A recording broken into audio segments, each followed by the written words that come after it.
நல்லெண்ணெய் விட்டுருக்கேன். இப்போ கடுகு போட்டுக்கலாம். அடுத்தது கொஞ்சம் வெந்தயமும் போட்டுக்கலாம்.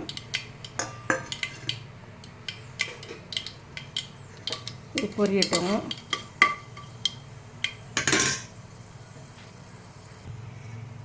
சுவந்துருச்சு. இப்போ கருவேப்பிலையும் 2 போட்டுக்கலாம். அடுத்தது பூண்டு பல் கொஞ்சம் நசுக்கி வச்சுருக்கேன் அரைக்குறையாக, அதையும் போட்டுக்கலாம். அதுலேயே கொஞ்சம் அங்கே நறுக்கி வச்சு பொடி பொடியாக நறுக்கி வச்சுருக்கேன் ஒரு முழு வெங்காயம், அதையும் போட்டுக்கலாம்.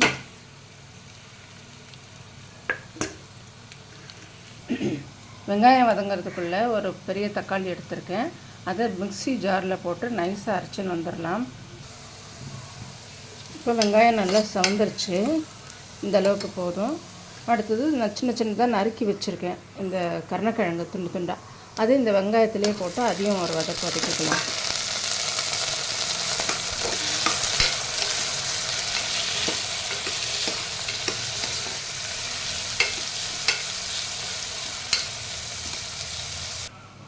தக்காளியை பேஸ்ட் அரைச்சின்னு வந்தாச்சு. இப்போ அதையும் சேர்த்துடலாம். இதில்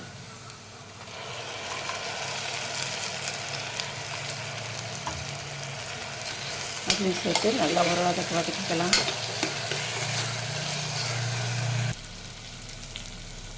இப்போது கருணக்கிழங்கு வந்துருச்சு.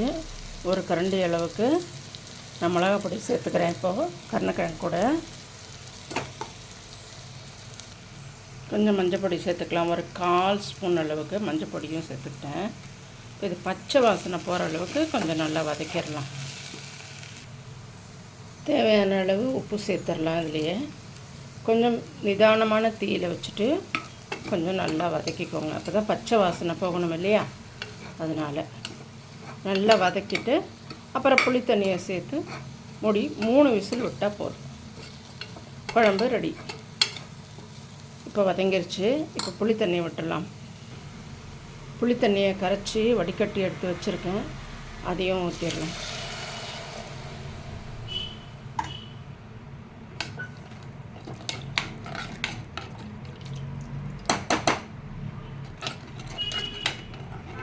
உப்பு காரம்லாம் இப்போ கொஞ்சம் இந்த ஸ்டேஜில் டேஸ்ட் பண்ணிக்கோங்க. உப்பு காரம் பத்தலைன்னா இந்த ஸ்டேஜில் கொஞ்சம் ஆட் பண்ணிக்கோங்க. எனக்கு இது சரியாக தான் இருக்குது. இப்போது இந்த குக்கர் மூடியை போட்டு ஒரு 3 விசில் நிதானமான தீயில் வச்சு எடுத்துக்கலாம்.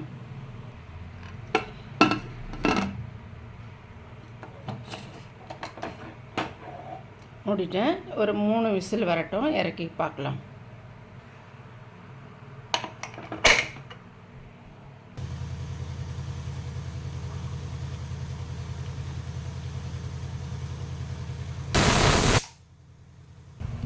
இப்போது 3 விசில் வந்து ஸ்டீமும் வந்துருச்சு. இப்போ திறந்து பார்க்கலாம்.